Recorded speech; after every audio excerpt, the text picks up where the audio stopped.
Hello guys, welcome back to style and football. So season ഒഫീഷ്യലായിട്ട് ഓരോ ലീഗുകളും തുടങ്ങാനായിട്ട് ഇനി കുറച്ച് ദിവസങ്ങൾ മാത്രമേ ഉള്ളൂ. ട്രാൻസ്ഫർ വിൻഡോ സ്റ്റിൽ റണ്ണിങ് ആണ്. സെപ്റ്റംബർ ആദ്യം വരെ അതിങ്ങനെ ഓടിക്കൊണ്ടേയിരിക്കും.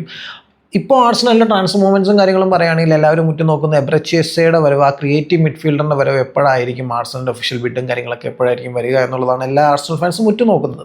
സോ അവിടേക്ക് നോക്കുകയാണെങ്കിൽ ക്രിസ്റ്റൽ പാലസുമായിട്ട് ആർസണലിനൊരു ഫിനാൻഷ്യൽ എഗ്രിമെൻറ്റും കാര്യങ്ങളൊക്കെ എത്തി എന്നുള്ള രീതിയിൽ റിപ്പോർട്ട്സ് അല്ലെങ്കിൽ റൂമേഴ്സ് വരുന്നുണ്ട്. പക്ഷേ ആർസണലിന് ആദ്യം കുറച്ച് ഔട്ട് ഗോയിങ്സിൻ്റെ കാര്യത്തിൽ കുറച്ച് തീർപ്പ് ആക്കേണ്ടതുണ്ട് എന്നുള്ളതാണ്. സോ അതിലിപ്പോൾ ഉയർന്നു നിൽക്കുന്ന പേര് സിഞ്ചക്കോൻ്റെ പേരാണ്. തുർക്കിയിൽ നിന്ന് ഫെർണബാച്ച്, ജോസെ മൊറീനോൻ്റെ ക്ലബ്ബ് ഈ ഒരു പ്ലെയറിൽ ഇൻട്രസ്റ്റഡ് ആയിട്ട് വന്നു എന്നുള്ള രീതിയിൽ, ഇപ്പോൾ നിലവിൽ ഇൻട്രസ്റ്റഡ് ആയിട്ട് വന്നിട്ടുണ്ട് എന്നുള്ള രീതിയിൽ റിപ്പോർട്ട്സും കാര്യങ്ങളൊക്കെ ഉണ്ട്. ആർസണലിൻ്റെ ആസ്കിംഗ് പ്രൈസും കാര്യങ്ങളും ഒരു 13 മില്യൺ പൗണ്ട്സാണ്. അത് ഒരു റീസണബിൾ പ്രൈസാണ്. നമ്മൾ അറൗണ്ട് 28 മില്യൺ പൗണ്ട്സിനാണ് വർഷങ്ങൾക്ക് മുമ്പ് സിഞ്ചക്കോനെ നമ്മൾ വാങ്ങിയിരുന്നത്. പ്ലെയർ ആദ്യമൊക്കെ നമുക്ക് വേണ്ടി നല്ല സംഭാവന നൽകിക്കൊണ്ടിരുന്നതാണ്. അവസാനം പതുക്കെ ഇഞ്ചുറീസും പിന്നെ പുതിയ പ്ലേയേഴ്സിൻ്റെ വരവൊക്കെ ആയതോടുകൂടി പ്ലെയർ നമ്മുടെ സ്ക്വാഡിൽ ഒരു സ്റ്റാക്കിൽ താഴേക്ക് പോയി എന്നുള്ളതാണ്. സോ ഇപ്പോൾ സിഞ്ചക്കോൻ്റെ ഒരു സെയിൽ വളരെ ഉചിതമായതാണ്. നെക്സ്റ്റ് സീസണിൽ പ്ലെയറിൻ്റെ കോൺട്രാക്റ്റ് അവസാനിക്കുകയും ചെയ്യുന്നുണ്ട്. അതോടൊപ്പം തന്നെ പ്ലെയറിൻ്റെ ആ ഒരു വേജ് ബില്ലിൽ നിന്നും പ്ലെയറിനെ മാറ്റുന്നത് നമുക്ക് വളരെയധികം ഉപകാരപ്പെടുന്നൊരു കാര്യമാണ്. സോ ഇപ്പോൾ നമ്പർ 6 പൊസിഷനിലേക്ക് ആ പ്ലെയറിനെ കളിപ്പിക്കണം എന്നുള്ള ആഗ്രഹമായിട്ടാണ് ജോസെ മൊറീനോൻ്റെ ഫെർണബാച്ച് വന്നിരിക്കുന്നതെന്നാണ് റിപ്പോർട്ട്സൊക്കെ പറയുന്നത്. സോ ഈ ഒരു കാര്യം ആൻഡ്രോ ബർട്ടിയായിട്ട് സംസാരം മുന്നോട്ട് പോകുന്ന ഒരു പോസിറ്റീവ് ദിശയിൽ തന്നെ പോകുന്ന കാര്യമാണ്. സോ അതിലൊക്കെ ഒരു തീരുമാനമായിട്ടായിരിക്കും മേ ബി എബ്രച്ചിയസയുടെ കാര്യത്തിലേക്ക് ഒഫീഷ്യലായിട്ട് ബിഡും കാര്യങ്ങളൊക്കെ ആയിട്ട് ആർസണൽ ഇറങ്ങുക എന്നാണ് തോന്നുന്നത്. ക്രിസ്റ്റൽ പാലസ് ആണെങ്കിൽ ഓൾറെഡി ലിവർപൂളിനെ കമ്മ്യൂണിറ്റി ഷീൽഡിൽ പെനാൽറ്റിയിൽ തോൽപ്പിച്ച് നിൽക്കുന്ന സമയമാണ്. എബ്രച്ചിയസ ടീമിന് വേണ്ടി, ക്രിസ്റ്റൽ പാലസിന് വേണ്ടി 90 മിനിറ്റ്സും കളിച്ചതാണ്. സോ അവിടെ അപ്പോഴും ആർസണൽ ഫാൻസ് ഉടനെ അധികം ചോദിക്കുന്നൊരു ചോദ്യമുണ്ട്, എബ്രച്ചിയസെ ഓക്കെ ഫൈൻ, എബ്രച്ചിയസെ വരുന്നു, അതോ മാത്രമാണല്ലോ നമ്മൾ ഇനി ലെഫ്റ്റ് വിങ്ങിലേക്ക് ആരെങ്കിലും സൈൻ ചെയ്യുന്നുണ്ടോ? എല്ലാവരുടെയും മനസ്സിൽ ചോദിക്കുന്ന ചോദ്യം റോഡ്രിഗോൻ്റെ കാര്യം തന്നെയാണ്.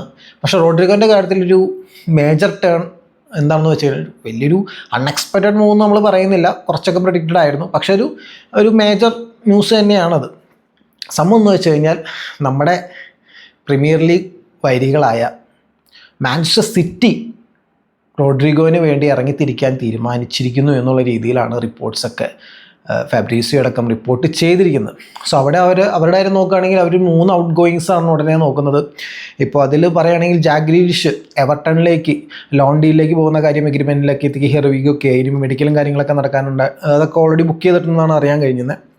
സോ 50 മില്യൺ പൗണ്ട്സിന് ലോൺ ഡീലാണ്. 50 മില്യൺ പൗണ്ട്സിൻ്റെ ഒരു ബൈ ഓപ്ഷൻ, ഒബ്ലിഗേഷൻ അല്ല, ബൈ ഓപ്ഷനും വെച്ചിട്ടുണ്ട് എന്നുള്ളതാണ്. പ്ലെയറിനും അതിനൊരു സൈ ഉണ്ടാവും എന്നാണ് അറിയാൻ കഴിയുന്നത്. സോ ജാക്ക് ഗ്രീലിഷ് ടീമിൽ നിന്ന് പോകുന്നു.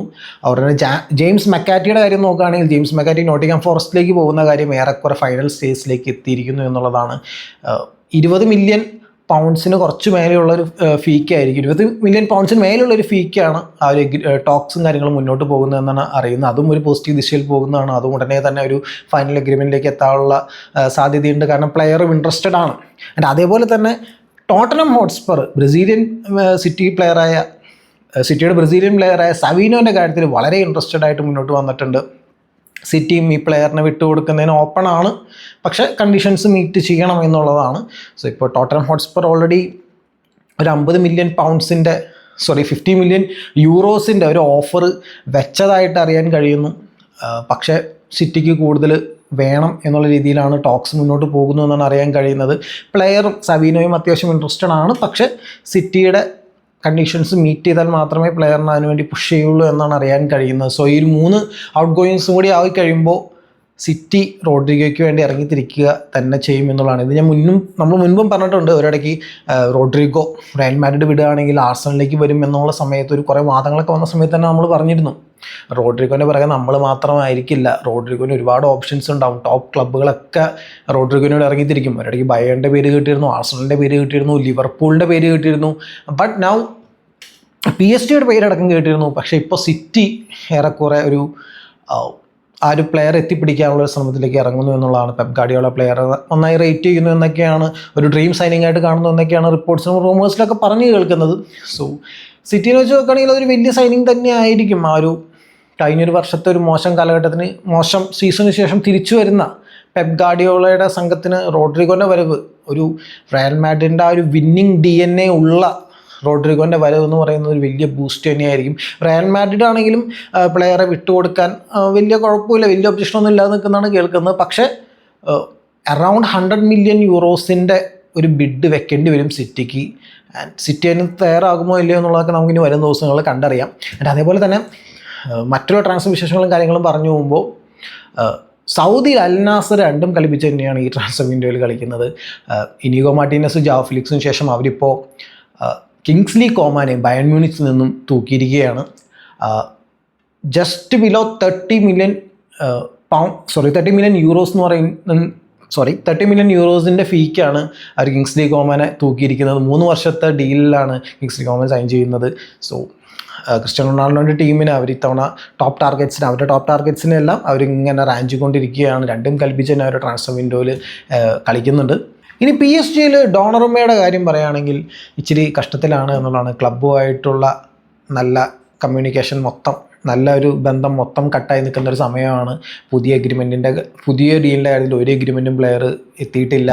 ഇപ്പോൾ പ്ലെയറിനെ UEFA സൂപ്പർ കപ്പിൻ്റെ സ്ക്വാഡിൽ നിന്നും ക്ലബ്ബ് ഒഴിവാക്കിയിരിക്കുകയാണ്. സോ പ്ലെയർ എന്തായാലും PSG വിട്ട് പോകും എന്നുള്ളത് ഏറെക്കുറെ ഉറപ്പായിട്ടാണ്. മേ ബി ഈ സമ്മറിൽ അല്ലെങ്കിൽ നെക്സ്റ്റ് സമ്മറിൽ ഫ്രീ ഏജൻ്റായിട്ടായിരിക്കും പ്ലെയർ ക്ലബ്ബ് വിട്ട് പോകാൻ പോകുന്നത് എന്നുള്ളതാണ്.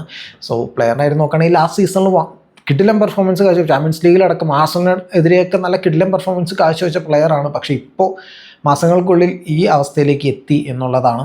സോ ഇനി മറ്റുള്ള ട്രാൻസ്ഫർ വിശേഷങ്ങളും കാര്യങ്ങളും നോക്കുകയാണെങ്കിൽ ലീഡ്സ് യുണൈറ്റഡ് അവരുടെ സ്ട്രൈക്കർ ടാർഗറ്റായിട്ട് പ്രയോറിറ്റൈസ് ചെയ്യുന്നത് റോഡ്രിഗോ മ്യൂനിസ് എന്ന് പറയുന്ന ഫുൾഹാമിൻ്റെ സ്ട്രൈക്കറെയാണ് അവർ പ്രയോറിറ്റൈസ് ചെയ്യുന്നത്. കാൽവെർട്ട് ലൂവിൻ്റെ പേരും അവിടെ പറഞ്ഞ് കേൾക്കുന്നുണ്ട് എന്നുള്ളതാണ്. ആൻഡ് സാവി സിമൺസിൻ്റെ കാര്യത്തിൽ സിറ്റി ടോക്സ് റീഎസ്റ്റാബ്ലിഷ് ചെയ്യുന്നു എന്നുള്ള രീതിയിൽ റൂമേഴ്സ് കേൾക്കുന്നുണ്ട്. ചെൽസി ഓൾറെഡി ടോക്സിലാണ്, പക്ഷേ അതിനകത്തേക്ക് സിറ്റി എഗെയിൻ ഒരു കടന്നുകയറ്റം വരുന്നതായിട്ട് പറഞ്ഞ് കേൾക്കുന്നു.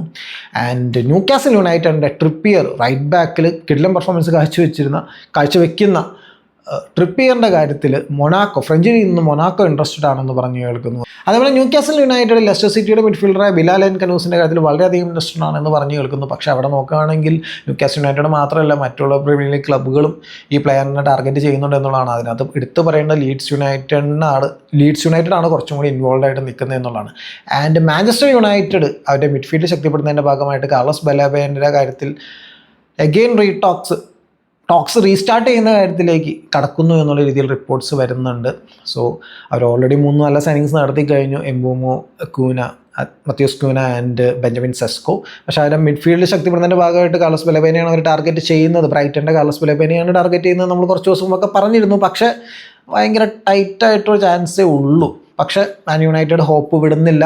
എഗെയിൻ ടോക്സ് റീസ്റ്റാർട്ട് ചെയ്യാനുള്ള ഒരു ശ്രമത്തിലേക്ക് അവരെത്തുന്നു എന്നുള്ളതാണ് ഇപ്പോൾ അറിയാൻ കഴിയുന്നത്. സോ ഇതൊക്കെയാണ് ഈ വീഡിയോയിൽ പറഞ്ഞു പോകുന്ന ട്രാൻസ്ഫർ വിശേഷങ്ങളും കാര്യങ്ങളൊക്കെ. സോ നിങ്ങൾക്ക് വീഡിയോ ഇഷ്ടപ്പെട്ടെങ്കിൽ ലൈക്ക് ചെയ്യുക. ഇതുവരെ സബ്സ്ക്രൈബ് ചെയ്യാത്തവരാണെങ്കിൽ സബ്സ്ക്രൈബ് ചെയ്ത് നമ്മുടെ ചാനലിന് സപ്പോർട്ട് ചെയ്യുക. നമുക്ക് ചാനൽ വളരണമെങ്കിൽ നിങ്ങളുടെ സപ്പോർട്ട് ഇല്ലാണ്ട് അത് പറ്റൂല. സോ ഒന്ന് സബ്സ്ക്രൈബ് ചെയ്ത് നമ്മളെ സപ്പോർട്ട് ചെയ്യുക. ആൻഡ് നിങ്ങൾക്ക് ഈ വീഡിയോനെ കുറിച്ചുള്ള അഭിപ്രായങ്ങളും കാര്യങ്ങളും അല്ലെങ്കിൽ പറഞ്ഞ ട്രാൻസ്ഫർ ന്യൂസിനെ കുറിച്ചുള്ള അഭിപ്രായങ്ങളൊക്കെ നിങ്ങൾക്ക് താഴെ കമൻറ്റ് സെക്ഷൻ രേഖപ്പെടുത്തുക. ആൻഡ് മറ്റൊരു വീഡിയോ ആയിട്ട് കാണുന്നവരെ this is Alexander signing off and have A nice day.